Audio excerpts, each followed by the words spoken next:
Hello बच्चों, एक बार फिर हम आपके लिए लेकर आए हैं करंट अफेयर के कुछ महत्वपूर्ण क्वेश्चन जो कि आपके पेपर में हेल्प करने वाले हैं। तो हम आज पढ़ेंगे 30 जुलाई 2012 करंट अफेयर। तो करते हैं शुरू दोस्तों। तो 30 जुलाई के मेरा नाम नीलम रवि जादव है। मैं 30 जुलाई की करंट अफेयर को पढ़ते हैं। तो फर्स्ट क्वेश्चन, निम्न में से किस देश को एक्सपर्ट इन सीडर 2022 सर्वे के अनुसार इस स्थान पर रखा गया है? तो है मैक्सिको है, भारत है, इंडोनेशिया है, ताइवान है। क्वेश्चन दोबारा फिर पढ़ते हैं कि निम्नलिखित में से किस देश को एक्सपर्ट इन सीडर 2022 सर्वे के अनुसार इस स्थान पर है? तो इसका राइट आंसर है मैक्सिको। तो डिटेल में पढ़ते हैं क्या कारण रहा है। मेक्सिको को एक्सपर्ट इंसीडर 2022 सर्वे में प्रवासियों के मामले में शीर्ष स्थान पर रखा गया है। इसके बाद इंडोनेशिया और ताइवान का नंबर आता है। एक्सपेक्ट इंसाइडर 2022 सर्वेक्षण 1 से 28 फरवरी 2022 तक इंटरनेशनल द्वारा आयोजित किया गया है और यह सर्वेक्षण 52 देशों में आयोजित किया गया था। प्रवासियों के लिए शीर्ष 10 देश हैं, मैक्सिको है, इंडोनेशिया है, ताइवान है, पुर्तगाल है, Spain, UAE, Vietnam, Thailand, Australia और सिंगापुर। उस क्रम में प्रवासी लोग मैक्सिको में व्यक्तिगत वित्त से खुश हैं, लेकिन वे इंडोनेशिया में जीवन की निम्न गुणवत्ता से नाखुश हैं। ताइवान में उन्हें जीवन की उच्च गुणवत्ता, व्यक्तिगत वित्त में आसानी और बसने में आसानी मिलती है। अमेरिका को 14वें स्थान पर, कनाडा को 23वें स्थान पर, जबकि यूनाइटेड किंगडम को भारत से नीचे 37वें स्थान पर रखा गया है। तो ये थी हमारी डिटेल में ये क्या कारण था कि एक्सपर्ट इंसीडर 2020 सर्वे में जो मैक्सिको को फर्स्ट स्थान मिला है। तो यही कारण था, हमने बता दिया। तो सेकंड पे चलते हैं। सेकंड क्वेश्चन है कि हाल ही में इंग्लैंड के लिसेस्टर क्रिकेट ग्राउंड का नाम किस भारतीय खिलाड़ी के नाम पर रखा है? तो इंग्लैंड का लिसेस्टर क्रिकेट ग्राउंड है, उसका नाम किसी भारतीय खिलाड़ी पर रखा गया। तो हमारे जो आंसर हैं वो ऑप्शन में हैं। ऑप्शन फर्स्ट है रवि शास्त्र है, सचिन तेंदुलकर है, कपिल देव है, सुनील गावस्कर। तो आपके अनुसार कौन सा हो सकता है बच्चों? तो मेरे अकॉर्डिंग तो देखो इसका राइट आंसर है सुनील गावस्कर। सुनील गावस्कर है। तो इसका व्याख्या पढ़ते हैं डिटेल में। व्याख्या पढ़ते हैं, व्याख्या में क्या कहती है। चलो सुनील गावस्कर आपको पता लगे, नेक्स्ट पे चलते हैं। हाल ही में भारत में 11वीं कृषि संगणना हुई थी 2022। उसका शुभ आरंभ किसने किया था? भारत में जो कृषि संगणना हुई थी उसका शुभ आरंभ बताना है किसने किया। तो मेरे अकॉर्डिंग जो है इसमें नरेंद्र सिंह तोमर है। तो व्याख्या पढ़ते हैं कि सरकार ने 11वीं जो कृषि जनगणना शुरू की, इसके तहत खेती के लिए इस्तेमाल हो रही कृषि भूमि सहित विभिन्न अन्य मानकों पर आंकड़े जुटाए जाएंगे। कृषि मंत्री नरेंद्र सिंह तोमर ने कृषि जनगणना का शुभ आरंभ किया। खास बात यह है कि पहली बार कृषि जनगणना में आंकड़ों के संग्रहण में स्मार्टफोन और टैबलेट का इस्तेमाल किया गया और मंत्रालय वर्ष 1970 और 71 से कृषि जनगणना योजना लागू कर रहा है। जनगणना का 10वां संस्करण संदर्भ वर्ष 2015-16 के साथ आयोजित किया गया। तो इसी क्वेश्चन के बाद चलते हैं हम क्वेश्चन नंबर 4 पे। क्वेश्चन नंबर 4 क्या कहता है कि दुनिया का पहला तंबाकू निरोधी बिल किस देश की संसद में पेश किया गया? Australia, New Zealand, Switzerland, Ireland. तो इसका राइट आंसर रहेगा न्यूजीलैंड। न्यूजीलैंड की देखो वजह क्या है, वजह पढ़ते हैं व्याख्या। न्यूजीलैंड है वो दुनिया का पहला ऐसा देश बन गया जिसने ऐसा कानून पेश किया है जो कि अगली पीढ़ी को कानूनी रूप से सिगरेट खरीदने से रोकेगा, क्योंकि सांसदों ने सिगरेट फार्मों के नियंत्रण को समाप्त करने का बीड़ा उठाया है। और इस कानून के बाद न्यूजीलैंड में 2008 के बाद जन्मा शख्स धूम्रपान का सेवन नहीं कर सकता। तो मुझे तो बहुत अच्छी ये शुरुआत लगी न्यूजीलैंड के द्वारा कि उन्होंने धूम्रपान को लेकर मतलब इसको एक बीमारी को इसको एक गंभीर बीमारी मानते हुए इसका इलाज करने का काम किया है, इसका नियंत्रण करने का काम किया। तो मैं तो लाइक करता हूँ न्यूजीलैंड को, और भारत में भी ऐसा ही होना चाहिए मेरे अकॉर्डिंग, क्योंकि भारत के हर एक युवा के अंदर आज नशा विद्यमान है। तो अगर उसको ख़त्म करना है तो हमें कानून ऐसे बनाने पड़ेंगे कि नशा मतलब यहाँ से बिल्कुल ही 1 या 2% रह जाए। और वो कैसे होगा? अगर भारत सरकार ऐसे कानून बना दे कि नशा किसी दुकान पर ना बिके, वो किसी ऐसी जगह पर बिके जहाँ पर वो दवाई का मतलब काम करे, या किसी शहर में, विशेष शहर में, और जहाँ पर मतलब पुलिस का पहरा हो वहाँ पे, तो हर कोई जहाँ पे पहुँचना मुश्किल हो, तो ऐसे ख़त्म कर जैसा ऐड दे देती है सरकार हमारी। ऐड से भाई इससे ये खाओगे तो ये बीमारी हो जाएगी, ये खाएंगे तो ये बीमारी हो जाएगी, पर कोई कानून नहीं बनाती, क्योंकि ऐड पे कोई ध्यान ही नहीं देता। ऐड को तो हम भी कोई वीडियो देखते हैं तो ऐड को कट कर देते हैं, उस पर कोई ध्यान नहीं देता। तो इससे कोई जनता सुधरने वाली नहीं। जब तक कोई कठोर कानून नहीं बनेगा तब तक जनता में सुधार नहीं आएगा नशे को लेकर। नशे तस्करी भी ऐसे चलती रहेगी और नशेबाज तो ऐसे ही नशे करते रहेंगे। तो नेक्स्ट क्वेश्चन पे हम फिफ्थ पे चलते हैं दोस्तों।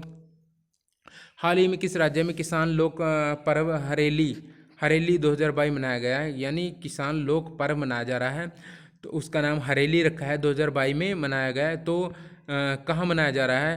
तो ये मनाया जा रहा है छत्तीसगढ़ में। तो इसका कारण समझते हैं। कारण क्या है कि सावन मास के कृष्ण पक्ष की अमावस्या को छत्तीसगढ़ का पहला त्यौहार हरेली पर्व मनाया जाता है।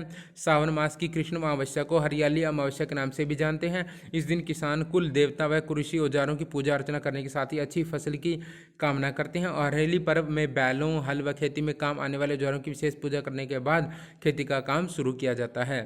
तो ये हमारा कारण था। तो चलते हैं बच्चों नेक्स्ट क्वेश्चन 6 पे। 6 क्वेश्चन हमें क्या था कि हाल ही में किस राज्य का खेल विभाग है वो खेल मेला आयोजित करेगा? तो खेल मेला कौन सा राज्य करेगा? तो इसमें है हरियाणा है, हिमाचल प्रदेश है, पंजाब है, दिल्ली है। तो इसमें राइट आंसर रहेगा पंजाब। पंजाब के दो कारण क्या है इसका मेला आयोजित करने का, तो वो पढ़ते हैं। पंजाब का जो मुख्यमंत्री है भगवंत मान के निर्देशों पर खेल विभाग द्वारा राज्य में खिलाड़ियों की प्रतिभा की पहचान और खेल के लिए अनुकूल माहौल बनाने और स्वास्थ्य के प्रति जागरूकता बढ़ाने के मंतव्य के अंतर्गत पंजाब खेल मेला आयोजित करवाया जा रहा है, जिसमें अंडर 14 से 16 साल यानी 14 से 60 साल वेटरन ग्रुप तक 30 खेल के मुकाबले करवाए जाएंगे। ब्लॉक से राज्य स्तर तक चलने वाली इस खेल मेले की शुरुआत राष्ट्रीय खेल दिवस के अवसर 29 अगस्त को होगी, जो 2 से 3 महीने तक चलेगा। इससे पहले केवल 3 वर्गों के जिला और राज्य स्तर के मुकाबले करवाए जाते थे, और अब पहली बार 6 वर्गों के मुकाबले स्तर पर ब्लॉक स्तर पर मुकाबले होंगे। चलो चलते हैं 7 क्वेश्चन पर बच्चों। तो हाल ही में सब्सिडी के साथ सेमीकंडक्टर नीति शुरू करने वाले पहला राज्य बताना है कौन है? एक राजस्थान है, हरियाणा है, बिहार है, गुजरात है।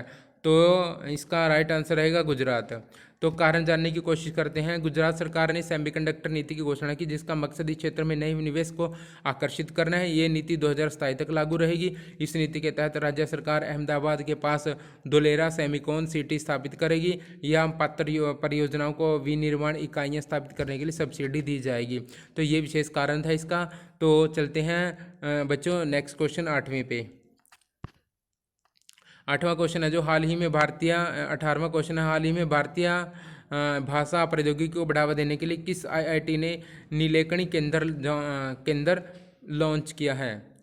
तो बताना है कि भारतीय भाषा प्रौद्योगिकी को बढ़ावा देने के लिए किस आईआईटी ने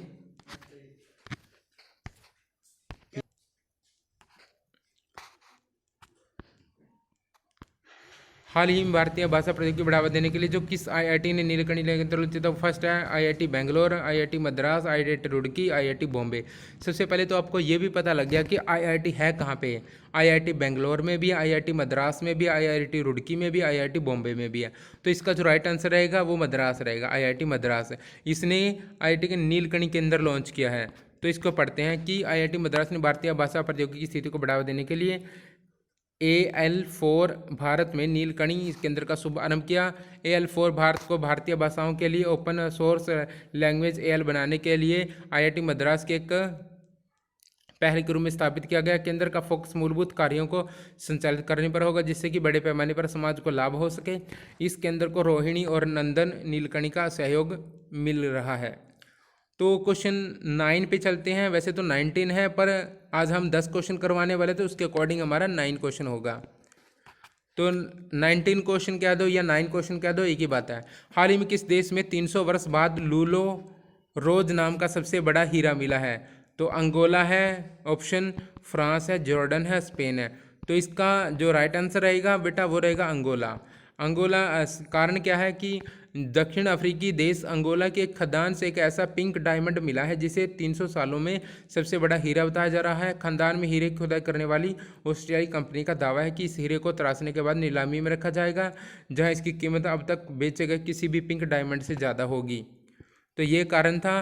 तो चलो चलते हैं आज के लास्ट क्वेश्चन 10वें पर। 10वां क्वेश्चन क्या कह रहा है कि हाल ही में भारतीय नौसेना को पहला स्वदेश निर्मित विमान वाहक पोत मिला है, इसका नाम बताना है। तो INS देशज, INS Vikramaditya, INS Vikrant, INS करंज। तो इससे एक लाभ और मिला आपको, जो INS हैं उनके नाम भी मिले, देखने को मिल रहे हैं आपको। 4 INS हैं, INS देशज है, INS विक्रमादित्य है और INS विक्रांत है, INS करंज है। तो इसमें विक्रांत वाला राइट ऑप्शन होगा आपका। कारण बताते हैं, कारण क्या है कि भारतीय वायुसेना को देश का पहला स्वदेश निर्मित विमान बहुत IAC एक मिल गया। कोचिन शिपयार्ड लिमिटेड यानी CSL ने इसे सौंपा है। नौसेना में इसके शामिल होने से भारतीय समुद्र क्षेत्र IOR में देश की स्थिति और मजबूत होगी।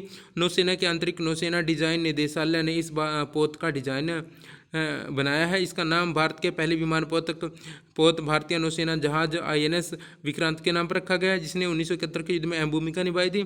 आधिकारिक तौर पर इसे अगस्त में नौसेना में शामिल किया जा सकता है। तो ये थे हमारे आज के 10 क्वेश्चन दोस्तों। अगर आपको पसंद आए हैं तो आप लाइक शेयर जरूर कर देना और चैनल को सब्सक्राइब कर देना। धन्यवाद दोस्तों।